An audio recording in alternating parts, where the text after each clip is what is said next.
오늘 우리에게 주신 하나님의 말씀은 구약성경 시편 2편 1절에서 12절 말씀입니다. 어찌하여 이방 나라들이 분노하며 민족들이 헛된 일을 꾸미는가? 세상의 군왕들이 나서며 관원들이 서로 꾀하여 여호와와 그의 기름 부음 받은 자를 대적하며 우리가 그들을 맨 것을 끊고 그의 결박을 벗어버리자 하는도다. 하늘에 계신 이가 웃으시며 주께서 그들을 비웃으시리로다. 그때 분을 바라며 진노하사 그들을 놀라게 하여 이르시기를 내가 나의 왕을 내 거룩한 산 시온에 세웠다 하시리로다. 내가 여호와의 명령을 전하노라. 여호와께서 내게 이르시되 너는 내 아들이라. 오늘 내가 너를 낳았도다. 내게 구하라. 내가 이방 나라를 내 유업으로 주리니 내 소유가 땅끝까지 이르리로다. 내가 철장으로 그들을 깨뜨리며 질그릇같이 부수리라 하시도다. 그런즉 군왕들아 너희는 지혜를 얻으며 세상의 재판관들아 너희는 교훈을 받을지어다. 여호와를 경외함으로 섬기고 떨며 즐거워할지어다. 그의 아들에게 입맞추라. 그렇지 아니하면 진노하심으로 너희가 길에서 망하리니 그의 진노가 급하심이라. 여호와께 피하는 모든 사람은 다 복이 있도다. 아멘. 우리 주님 아기 예수의 모습으로 우리 가운데 오고 계십니다. 아니 이미 오셨습니다. 그리고 다시 오실 것입니다. 그래서 오늘 우리는 그분을 맞이하기 위해서 준비하고 있습니다. 그렇다면 2019년 성탄 우리 어떻게 맞으시겠습니까? 지난주 동안에 워런 버핏에 대해서 좀 여러 가지로 살펴보게 됐습니다. 역사상 최고의 성공적인 투자가 중에 한 사람으로 꼽히고 있는 사람입니다. 얼마 전부터 1년에 한 번씩 자신과 함께 점심 식사를 할 수 있는 특권을 경매에 붙여서 화제가 되곤 했습니다. 그런데 올해 2019년 5월에서 6월로 넘어가면서 버핏과의 점심 경매 행사가 이루어지게 됐는데 올해는 트론이라고 하는 회사를 운영하는 저스틴 선이라고 하는 사람이 지금까지 한 10여 년 중에서 역대 최고의 가격을 써내서 마침내 당첨됐다고 합니다. 근데 그 점심 식사는 그렇게 화려한 메뉴는 아니었는데 최종 낙찰자는 뉴욕 맨하탄의 중심가에 있는 스테이크 전문 식당 스미스 앤드 월런스키라고 하는 식당에서 점심 식사를 같이 하면서 대화를 나누게 되는데 근데 그 식당의 스테이크 가격이 한 사람당 $59랍니다. 그리고 간단히 마실 수 있는 칵테일 한 잔이 $18. 그러면은 얼마 정도 되죠? 한 사람당? 한 $80 되나요? 그런데 놀랍게도 이 버핏과의 점심 식사를 위해서 트론사의 저스틴 선이라고 하는 사람이 지불한 그 가격이 무려 456만 7,888달러였다고 합니다. 우리나라 돈으로 계산을 봤더니 54억 한 200만 원 정도. 여러분 점심 식사 한 번 하는데 54억 150만 원? 여러분들 같으면 그런 게임 하시겠습니까?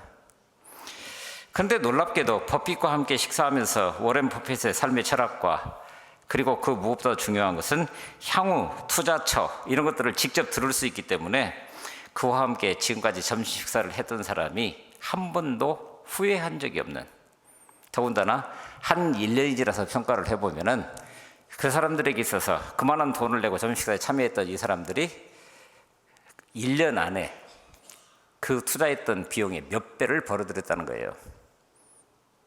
자, 여러분 이런 경매 같으면 한번 해볼만 하지 않습니까? 한 번쯤. 버핏 회장은 2004년도에 숨진 전 부인 수전 버핏을 통해서 샌프란시스코에 있는 자선단체 글라이드 재단과 인연을 맺게 됐고 그 경매 수익을 한 푼도 자기 수중에다 넣지 않고 이 재단에다가 기부를 했다고 그래요. 그래서 2000년 그때부터 시작을 했는데 그동안에 한 10년여 오는 동안에 무려 3천만 달러, 우리 돈으로 약 360억 가까운 돈을 이 자선기관에 통해서 이 땅에 가난한 사람들에게 행복을 줄 수 있고 그들의 굶주림을 면할 수 있게 해주고 그래서 좀 더 나은 삶을 살아갈 수 있도록 그렇게 했다라고 하는 거예요. 근데 여러분, 다시 한번 워런 버핏과 아무리 1년 뒤에 그 어떤 상담을 통해서, 그 대화를 통해서 얻어진 그런 지혜를 가지고 내 삶을 그렇게 이끌어간다 할지라도 오늘 우리 같으면 그거 하시겠습니까? 워런 버핏의 가치를 아는 사람이라고 한다면 그 이상의 돈도 내놓고라도 얼마든지 할 수 있을 건데, 오늘 우리는 자기가 아는 범위 내에서 그걸 한다라고 하는 거예요. 자기가 알고 있는 범위 내에서. 한번 우스갯소리처럼 질문해 볼까요? 여러분들의 목회자와 여러분들이 점심 식사를 같이 할 수 있는 기회가 온다면 여러분들은 얼마 정도 투자하시겠습니까? 얼마 정도? 그런데 오늘 우리가 성탄을 준비하면서 우리가 기다리고 있는 그분의 가치에 대해서 생각해 보신 적 있으십니까? 물론 그 가치가 얼마나 크고 무한한지 워런 버핏과는 상대가 되지 않습니다. 그래서 오늘 우리는 바로 그분을 맞이하는 그 은혜를 가리켜서 값싼 은혜라고 이야기를 합니다. 근데 그 값싼이라고 하는 말은 cheap, 그만한 가치가 없어서 값싼 게 아니라 영어 표현으로 하면 priceless, 가격을 매길 수가 없어서 값을 매길 수 없는 그만한 무한한 가치를 가지고 있는, 그야말로 공짜로 받는 값싼 은혜라고 하는 거예요. 예수님과 점심 식사를 하는 경매가 붙여졌다면 여러분들은 얼마나 내실 수 있겠습니까? 틀림없이 내가 그분을 아는 것만큼, 그분이 어떤 분이신지를 아는 것만큼 아마 자신의 가진 전 재산을 다 내놓을 수도 있을 겁니다. 찬송가 94장에 보면 주 예수보다도 귀한 것은 없네, 그렇게 노래하는데 세상 부귀와 바꿀 수 없고 세상 명예와 바꿀 수 없고 세상 행복과 바꿀 수 없네. 쉐어라고 하는 사람이 그렇게 찬양을 했지만 이것이 오늘 우리의 찬양으로 함께하고 있다고 한다면 아기에서의 오심이라고 하는 것을 우리는 어떤 마음을 가지고 이 자리에서 그분을 기다리고 계시는 겁니까? 오늘 본문은 이상한 이야기를 하고 있습니다. 4절부터 볼까요?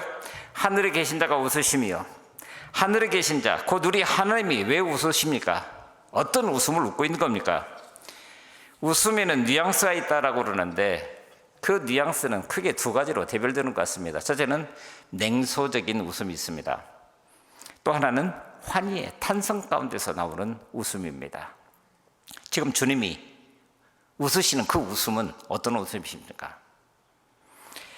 오늘 우리가 같이 본 시편 2편은 1편과 함께 짝을 이루고 있는 시편이라고 이야기를 합니다. 특히 하나님의 백성이 이 땅을 살아가는 삶의 과정들을 보게 되면 두 갈래 길을 놓고 그 중에 하나를 선택하면서 살아가는 것이 우리의 현실입니다. 곧 하나님의 사람이라고 한다면 하나님의 말씀을 즐거워하며 주야로 묵상함으로 그 말씀을 기준으로 살아가는 것, 그렇게 시편 1편은 우리에게 이야기를 하면서 그 사람이 복 있는 사람이다 라고 이야기를 합니다.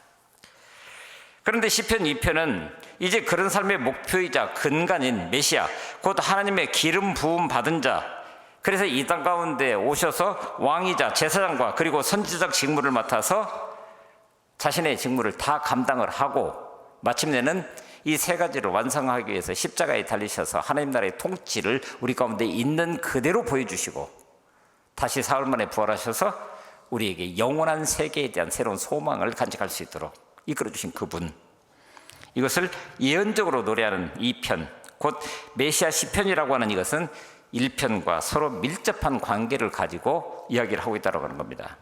그래서 보십시오. 1절은 복 있는 사람은 그렇게 시작합니다.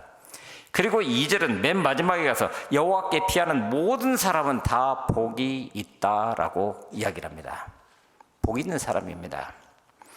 그래서 시편 1편과 2편을 소리내어서 읽어보고 또 곰씹어 보노라고 한다면 하나님의 백성, 즉 이 땅 가운데서도 복 있는 사람과 그 반대인 악인은 서로 다른 존재 양식을 가지고 살아가기만 하는 것이 아니라 마치 하나님의 재판장 앞에 서서 날카롭게 대치하고 있는 것 같은 그런 모습으로 우리 가운데 등장하고 있다고 하는 겁니다.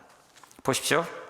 복 있는 자, 복 있는 사람, 그런데 악인은 그렇지 않으며 서로 성격만 다르고 세상을 살아가는 삶의 방식이 다른 것이 아니라 아예 이 편과 저 편으로 나누어져 있어서 그렇게 오늘을 살아가고 있는 그런 모습으로 나타나고 있다고 하는 거예요.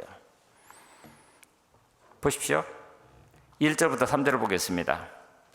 우리 본문에는 어찌하여 그렇게 나와 있지만 실제 원문에 보게 되면 어찌하여 이방 나라들이 분노하며 어찌하여 민족들이 헛된 일을 꾸미는가 어찌하여 세상 군왕들이 나타며 어찌하여 관원들이 서로 꾀하여 여호와와 그의 기름 부은 자를 대적하며 이렇게 설명하고 있습니다. 어찌하여 우리가 그들의 맨 것을 끊고 그의 결박을 벗어버리자 하는구나. 메시지 성경은 이것을 이렇게 이해를 합니다. 하나님을 부정하며 메시아께 대드는 그들, 하나님에게서 벗어나자, 메시아에게서 풀려나자, 그들은 그렇게 소리친다. 이 짧은 구절 속에 어찌하여라고 하는 부사가 4번이나 들어가고 있습니다. 반복되고 있습니다. 무엇을 말합니까? 이래서는 안 된다는 거예요. 이래서는 안 된다. 바로 세상 알량한 권력에 취해서 하나님의 통치를 받아들이지 않는 그런 세력들에 대한 고발입니다. 세상의 군왕들은 말합니다. 여호와와 그 기름 부음 받은 자를 대적한다고. 그들이 줄기차게 주장하는 것은 우리가 그 속박을 벗어버리고, 그 속박이 무엇입니까? 하나님의 통치입니다. 그리고 그 통치의 근간을 이루는 하나님의 말씀입니다. 그것을 벗어버리고, 그러므로 우리를 메고 있는 것 같은 그 결박을 벗어버리자. 온갖 화려하고도 자신만만한 소리로 사람들을 끌어들이고 있습니다. 이것이 세상을 살아가는 그들만의 방식입니다. 권력에 맞들인 이들, 늘 자기 자신을 과신하는 그런 경향들이 있습니다. 마치 전능자라도 된 것처럼, 그래서 내가 하는 것은 무조건 옳은 겁니다. 그들은 자기들에게 위임된 권한을 사적 이익을 위해서 사용하기도 합니다. 아무도 제동을 걸 수 없기 때문입니다. 여러분, 매스컴을 통해서 우리가 지금 보고 있는 우리의 현실이 그렇지 않습니까? 장로님 아까 기도하셨지만은 각각 자기 성향에 따라서 자기 이익을 추구해 나가고, 거기에 과연 하나님의 통치가, 하나님의 정의가 오늘 우리가 일상적인 삶을 통해서 살아내고자 애쓰고 있는 하나님이 일하시는 그런 모습들이 보입니까? 그런데 그런 사람들을 향해서 하나님께서 어떻게 하신다고요? 메시지 성경 4절에서 5절은 이렇게 말합니다. 하늘 보좌에 앉으신 하나님께서 웃음을 터뜨리신다. 주제넘게 구는 그들을 가소로워하시다가 마침내 대노하신다. 왜 그렇습니까? 전에 섬기던 교회에서 교목으로 그동안 오랫동안 일을 하다가 다시 현실 목회로 돌아오신 그런 분이 계십니다. 근데 그분과 이야기를 하다가 자신이 학교에서 있었던 그런 일들을 같이 나누는 그런 시간이 있었는데, 때가 되면은 선생님들을 새롭게 뽑게 되죠. 그러면은 교목이 그 선생님들을 뽑을 때 그 기준이 뭐겠습니까? 그 위원회에 교목이 들어가서 이야기를 하다 보면 그렇다는 거예요. 교목의 관심은 그겁니다. 믿음이 탄탄해서 우리 아이들에게, 그 아이들이 여기 3년 머무는 그동안에 하나님을 알고, 그래서 하나님께서 주신 말씀을 중심으로 해서 그 미래를 새롭게 열어갈 수 있도록 할 수 있는 그런 교사들. 그런데 교장 선생님은 어떤 교사를 원할까요? 한마디로 스펙이 좋고 좋은 학교 나오고 그만큼 경력도 가지고 있고, 그래서 아이들을 잘 가르쳐서 조금이라도 더 좋은 대학을 하나라도 더 보낼 수 있는 그런 교사, 그럴 거라고 생각되는 교사, 이걸 원한다는 거예요. 그런데 교목이 무슨 힘이 있습니까? 그래서 교사가 그렇게 결정이 됩니다. 그런데 문제는 이런 교사들 들어가가지고 반드시 이런다는 거예요. 아이들에게 묻습니다. 너 예수 왜 믿니? 나는 니들이 왜 예수 믿는지 모르겠다. 3초도 안 걸리는 그 시간 동안에 이 감수성 예민한 이 아이들에게 생각나게 한다고 하는 거예요. 여러분들, 오늘 우리도 한번 물어보십시다. 여러분들 예수 왜 믿습니까? 여러분들 예수 왜 믿습니까? 제가 언젠가 수요 기도회 때도 이런 질문들을 던진 적이 있는데, 예수를 믿는다라고는 하는데 내가 뭘 믿는지를 몰라요. 여러분, 뭘 믿고 있습니까? 예수를 믿는다라고 할 때 그 믿음의 내용이 뭐예요? 그리고 그 믿음의 내용이라고 하는 것이 과연 내 삶을 새롭게 할 수 있을 만큼 그만한 능력을 가지고 오늘 우리 현실적인 삶에서 구체화되고 있느냐라고 하는 거예요. 그래서 그분은 그렇게 얘기를 했습니다. 교목이 3년 동안 일주일에 1시간씩이지만 들어가서 성경 열심히 가르치고, 그런데 이것을 그 교사는 수업 시간에 들어가서 딱 3초 만에 너 예수 왜 믿니? 나는 니들이 왜 예수 믿는지 모르겠다. 그 한마디에 그 3년이 와그로 무너진다고 하는 거예요. 이처럼 세상의 공격과 비아냥거림은 오늘 우리를 한없이 낭망하게 만듭니다. 그래서 예수 믿는 것이 마치 큰 죄를 지은 것인 양 세상에 나가서는 나 스스로도 예수라고 하는 이름 자체를 내 입에서, 심지어는 식당에 가서도 기도하는 것도 살짝 그렇게 넘어가고, 이런 경우들이 우리 가운데 비일비재하다라고 하는 거예요. 우리는 세상에서 그리스도인들이 비웃음을 당할 때 가장 두려워합니다. 세상으로부터 외면당할까 봐. 그러다가 보니까 적당히 그 세상과 타협해 나가고, 그러다 보니 예수 믿는 것과 예수 안 믿는 것이 별 차이가 없는 것 같은 그런 삶을 살아가기도 한다라고 하는 거예요. 창세기에 보면 하나님을 대적해서 바벨탑을 쌓았던 사람들에게 하나님께서는 먼저 언어를 혼잡하게 하시고 그들을 흩어서 나라와 민족을 세우십니다. 그런데 여러분, 그것이 징벌 같아 보이십니까? 아니요. 하나님은 태초에 사람을 만드시고 그 사람에게 축복하시면서 하셨던 이야기가 생육하고 번성하여 땅에 충만하라, 땅을 다스리라고 그랬어요. 그러려고 한다면 세상으로 흩어져 가야 됩니다.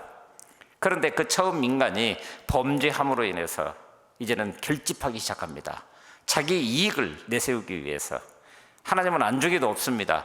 그러다 보니 창세기 11장에서 볼 수 있는 것처럼 대를 높이 쌓고 그 위에까지 올라가서 내 높이가 하나님의 높이와 똑같다라고, 그러면서 세상을 살아가고 있는 거예요.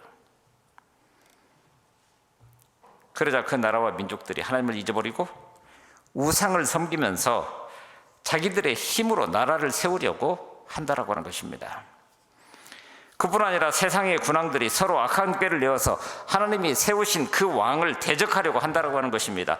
심지어는 기름 부음 받은 자 그리스도를 대적한다고, 하나님께서 이 땅 가운데 보내주신 메시아를 대적한다라고 이야기를 합니다.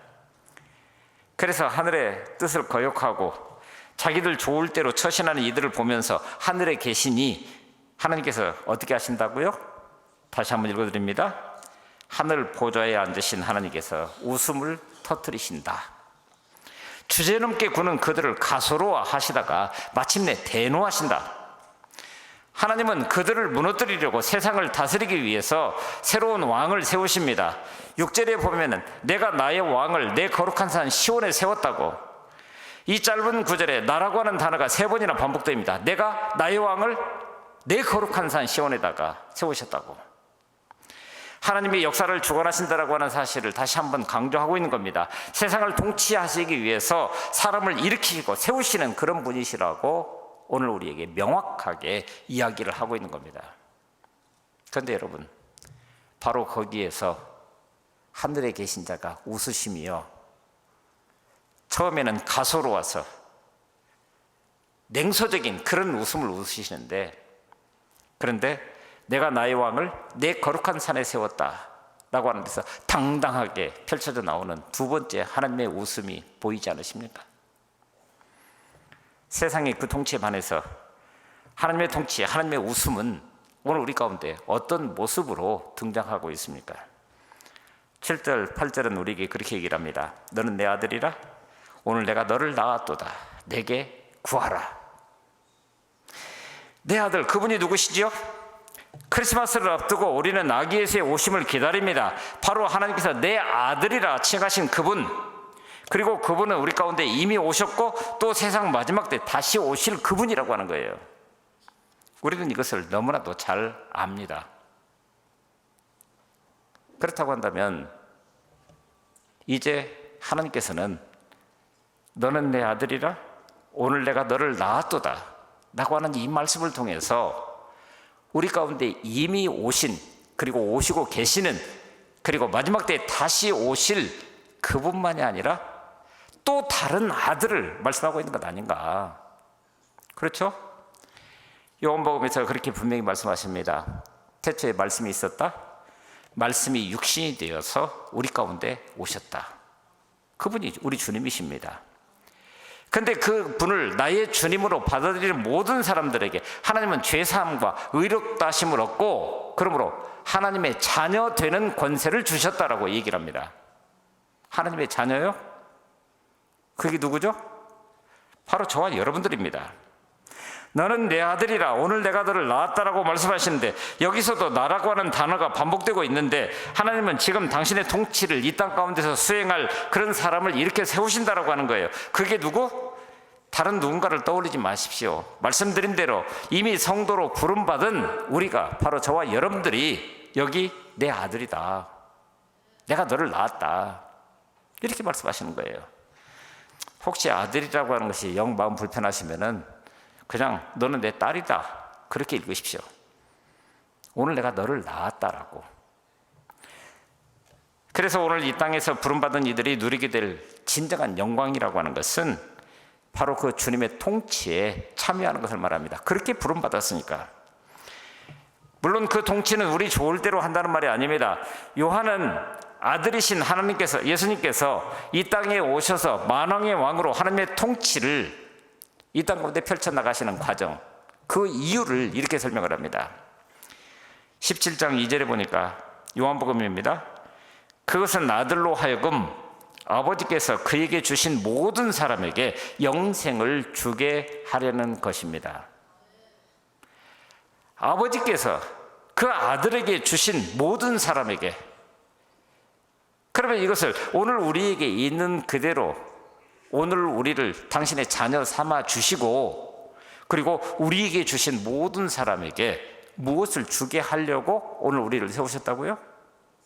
우리와 마찬가지로 영생을 그들도 얻을 수 있도록. 영생은 참 하나님을 아는 것이고 또 예수 그리스도를 아는 것입니다. 안다라고 하는 그것은 그분과 같은 깊은 교제, 깊은 사귐, 심정적 일치라고 그럴까요? 그래서 우리가 주 안에, 주가 내 안에 살아가는 그런 삶을 우리에게 얘기하는 겁니다. 그러므로 영생은 다른 것이 아닙니다. 하나님의 마음을 품고 이 땅을 살아내는 것을 말합니다. 오늘 우리는 영생이라고 하는 것이 죽음과 연관되어서 죽음 이후의 세계만을 생각하기가 쉬운데 사실 그 세계는 우리에게 그 다음에 이어질 것이고 오늘 이 땅을 살아가는 삶의 환경 속에서 그 영생을 우리의 삶으로 살아낸다라고 하는 것은 예수 그리스도 그분이 이 땅에 오신 목적 그대로 그 심정으로 오늘 우리가 만나고 있는 수많은 사람들과 세상을 대하는 것, 그래서 거기에서 예수 그리스도를 있는 그대로 드러내는 것, 이것이 내가 그 영생을 안다라고 하는 것입니다. 그래서 오늘 본문에서도 그렇게 말합니다. 11절입니다. 여호와를 경외함으로 섬기고 떨며 즐거워할지어다. 섬기고 떨며 즐거워할지어다. 서로 어울리지 않는 것 같은 이 단어들이 바로 한 사건을 통해서 우리 가운데 있는 그대로 보여주고 있다고 하는 거예요. 왜 그렇게 해야 됩니까? 바로 이 땅에 육신의 몸을 입고 오셔서 아예 우리의 피난처, 바로 임마누엘 되신 분, 그분만이 나의 주님이시기 때문에 그렇습니다. 그러므로 오늘 본문 마지막 절은 우리에게 이렇게 명령합니다. 그의 아들에게 입맞추라. 그렇지 않으면 진노하심으로 너희가 길에서 망하리니 그의 진노가 급하심이라. 여호와께 피하는 모든 사람은 다 복이 있도다. 그렇게 하고 마무리 짓고 있습니다. 그의 아들에게 입맞추라고요? 입맞춤이라고 하는 것이 우리에게는 익숙치 않은 어떤 관습 같은 그런 것입니다. 그것은 우리에게는 사랑하는 연인 사이나 부모 자녀들 사이에나 허용되는 그런 일같이 느껴집니다. 근데 그럼에도 불구하고 그의 아들에게 입맞추라고요? 사랑하는 연인 사이나 부모 자녀들 사이에서 허용되는 그런 관계를 우리에게 오신 주님에게서 발견하고 있느냐? 혹시 이걸 묻는 것 아닐까요? 예수님을 믿되 그저 교회 내에서만 믿은 그런 믿음의 고백이 아니라 그분을 실제로 만나고 그러므로 사랑을 고백하고 친밀히 교제하며 그 교제함이라고 하는 것이 우리의 구체적인 삶의 현장 가운데서도 여전히 유효한 어떤 우리 믿음의 고백, 그런 것 아니겠습니까? 그래야 이런 성도들을 통해서 세상에 그 하나님이 증거될 수 있는 것 아닙니까? 근데 오늘 우리 현실을 되돌아보면 조금 답답해지는 그런 경향들이 있습니다. 어쩌면 이원론적으로 살아가는 것 같은, 교회 내에서는, 교회 밖에서는 완전히 천양지차의 어떤 그런 삶. 그래서 어떤 분은 이 세상에는 무신론자가 두 종류가 있다라고 얘기를 합니다. 첫째는 공개적으로 하나님을 무시하고 부정하는 사람들, 명백한 사람들이죠. 하나님을 모르는 사람들. 그런데 둘째 무신론은 하나님의 존재를 믿는다고는 하나 삶 속에서는 전혀 그 하나님을 믿는 증거가 드러나지 않는 그런 사람들. 그런데 이것이 오늘 우리의 현실을 있는 그대로 반영하는 것 같아 보이는데 이것이 우리 때만이 아니라 사도 바울 때도 그랬던 것 같습니다. 그래서 디도서 1장 16절에 보면은 그들이 하나님을 시인하나 하나님을 믿어요. 안 믿는 게 아니에요. 그런데 행위로는 부인한대요. 그래서 그들을 가리켜서 가증한 자요, 복종하지 아니하는 자요, 모든 선한 일을 버리는 자다. 사도 바울은 직격탄을 던지고 있는 거예요. 안타깝게도 많은 그리스도인들이 오늘 우리의 현실 속에서도 혹 그러지 않는가. 교회 내에 있을 때는, 교회 밖에 있을 때는. 여러분, 요한계시록 3장 1절에서도 말합니다. 에베소 교회 성도들을 향해서 내가 네 행위를 안다. 네 수고와 헌신과 땀 흘림과 네 고난을 내가 다 안다. 그런데 네가 살았다 하는 이름을 가졌으나 죽은 자로다. 그럼 뭡니까? 주님이 분명히 아시는 것이 있는데 그 행위를 안다고 그랬는데 그 행위의 한편에 네가 살았다는 이름을 가졌으나 죽은 자라고요? 여러분, 오늘 우리의 현실적인 삶 가운데서 그만한 증거를 가지고 있습니까? 예를 들면 이런 거예요. 어떤 분이 나를 보면서 그렇게 얘기를 합니다. 당신은 뭔가 달라요. 뭔가 믿는 구석이 있는가요? 여러분 어떻습니까? 언젠가도 한번 말씀드렸습니다마는 서울을 종종 갈 기회가 있을 때마다 옆에 누군가가 앉습니다. 그렇죠? 혼자가 할 수 있는 자리는 아니니까. 그러면 이렇게 저렇게 대화를 시작을 합니다. 그런데 그때 그분이 갑작스럽게 그렇게 얘기를 해요. 혹시 목사님 아니세요? 여러분, 목사가 혹시 목사님 아니세요라고 하는 소리를 듣는 순간 기분이 얼마나 좋은지 몰라요. 그냥 어떤 풍기는 또는 말씨 하나, 단어 하나 이런 것을 통해서 캐치를 했겠지만 그거 하나를 통해서 뭔가 나의 정체성이라고 하는 것을 있는 그대로 드러내 보여줬다라고 하는 그 자체가 굉장히 기분 좋게 하는 일이더라고요. 그렇죠? 바로 우리 주님과 입맞추는 관계가 있는 성도여야 세상을 이기는 그런 자가 되는 겁니다. 그래서 우리가 이렇게 예배한다라고 할 때 이 예배의 자리가 주님과 입맞추는 자리, 바로 그분의 임재를 경험하는 자리, 그래서 그분이 우리에게 말씀 주실 때 아멘으로 응답할 수 있는 자리, 그리고 그것을 내 삶으로 살아내기 위해 삶의 현장으로 나아가는 그 자리, 이게 바로 주님과 입맞추는 그런 자리라고 하는 거예요. 그런데 이런 일들이 왜 그렇게 어려운지 2004년도에 영국 문화원이 가장 아름다운 단어 70개를 발표한 적이 있답니다. 무려 세계 102개 그런 나라에서 4만여 명 이상에게 물은 결과였다고 그러는데 1위는 놀랍지 않게 우리 그렇죠? 잘 알죠? 어떤 단어죠? 어머니. 이게 제일 아름다운 단어래요. 이어지는 단어들도 예상은 크게 빗나가지는 않았습니다. 열정, 미소, 사랑. 그런데 70개 단어 중에서 끄트머리라도 있을 것 같은, 근데 아예 없는 한 단어, 그게 아버지래요. 심지어 딸꾹질이라고 하는 그 단어도 그 아름다운 70개 단어 중에 하나로 들어갔는데 아버지는 70개 안에 없는 단어라고 하는 거예요. 사실 그런 게 아버지죠. 어머니의 사랑처럼 드러나지 않지만, 그래서 평소에는 생각도 잘 나지 않지만, 그러나 그냥 거기 계신다라고 하는 것, 그것만 가지고도 힘이 되는 존재.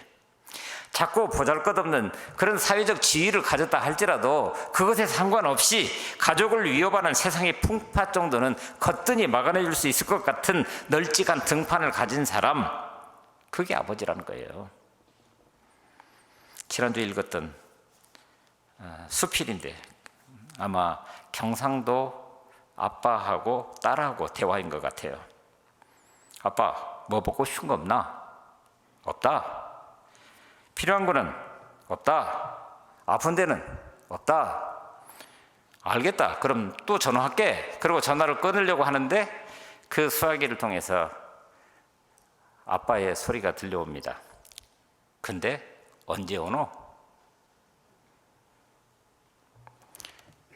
표현은 서툴러도 아버지의 사랑은 깊이를 모르는 그런 바다와 같다라고 하는 거예요. 여러분, 하나님을 아버지라고 할 때 오늘 우리에게도 그런 것 아닙니까?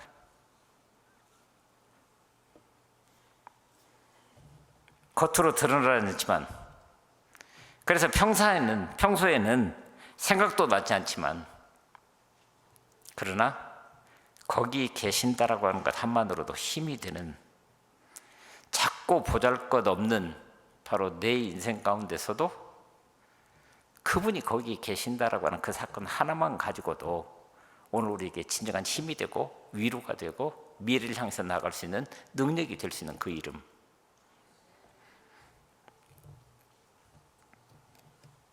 여러분, 오늘 말씀에서도 우리에게 말씀해 주시다시피 하나님은 하늘에 앉아서 세상을 내려다보면서 웃으시는 그런 분이십니다. 이 세상에서 이루어지는 온갖 정치를 보시고 웃고 계십니다. 서로가 힘세다고 뽐내면서 전쟁하는 그런 나라들, 밀실에서 세상을 움직여간다고 자만하는 인간 군상들, 자신이 세운 성이 다른 사람이 세운 성보다 더 높고 견고하다고 뽐내는 그런 사람들을 보면서 웃으십니다. 오늘 우리가 함께 불렀던 찬송 70장처럼 하나님 한 번만 그 목소리를 발하시면, 그럼 어떻게 된다고요? 하나님이 웃으시는 그 이유는 그들이 하는 일이 그야말로 가소롭고 사소하고 보잘것없는 그런 일들이기 때문에 그렇습니다. 그렇다면 이런 사실로부터 오늘 우리는 무엇을 배울 수 있어야 합니까? 바로 그 하나님의 웃음에 동참하는 방법을 배울 수 있어야 됩니다. 그런데 놀랍게도 아까 말씀드렸던 것처럼 하나님은 오늘 우리를 향해서도 너는 내 아들이라, 너는 내 딸이라, 오늘 내가 너를 낳았다, 이렇게 말씀하십니다. 바로 하나님의 웃음을 함께 나눌 수 있도록 이 세상을 넉넉히 가소롭게 여길 수 있을 만한 그런 웃음을 웃을 수 있도록. 사람은 동물과 여러 가지 다른 점을 가지고 있죠. 그런데 그 중에서도 유일하게 웃을 줄 아는 동물, 그게 인간입니다. 그러므로 웃음은 하나님께서 인간에게 주신 유일한 선물입니다. 그런데 오늘 우리 시대에 그 웃음을 자꾸 잃어가는 것 같아 보입니다.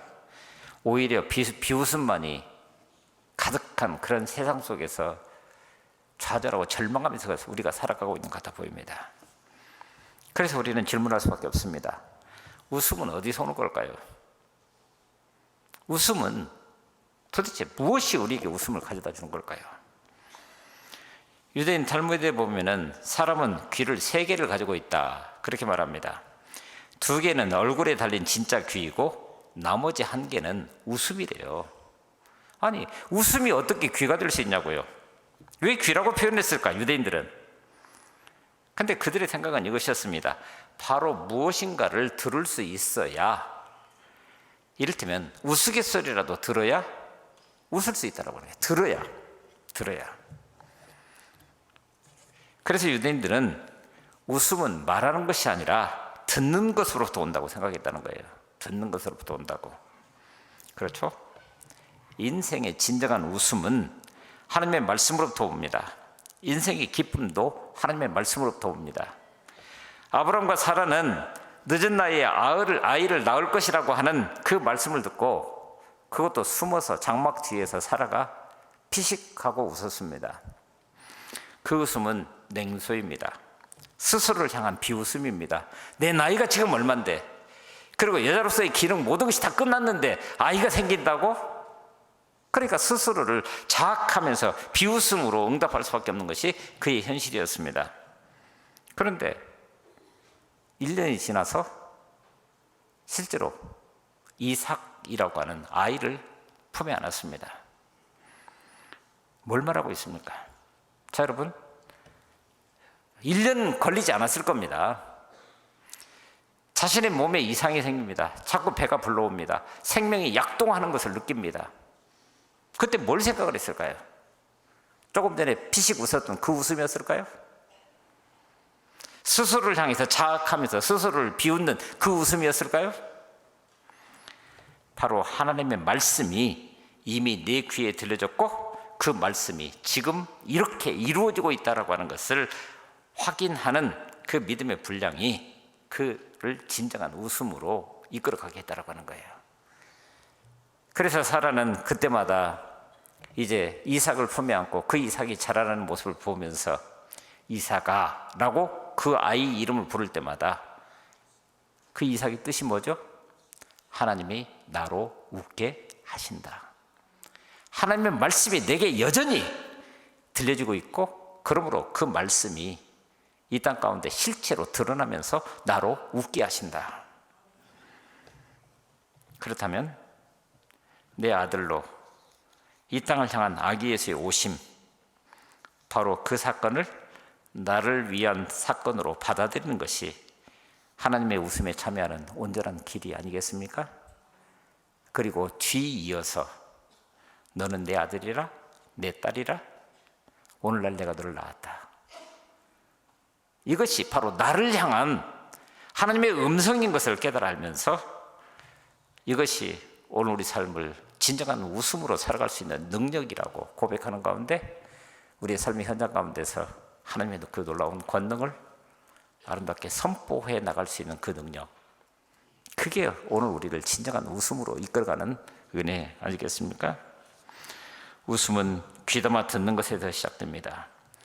하나님의 말씀을 듣고 그 말씀을 믿으며 그 말씀대로 이루어질 것을 소망하면서 기다릴 수 있을 때 바로 아기 예수의 오심의 소식이 우리 가운데 점점 가까워지는 것을 우리가 느낄 수 있을 때 오늘 우리는 진정한 웃음을 웃을 수 있을 것입니다. 그리고 그 웃음에 참여하면서 세상을 좀 더 아름답게 만들어갈 수 있는 그런 은혜가 우리 가운데 충만할 줄로 믿습니다.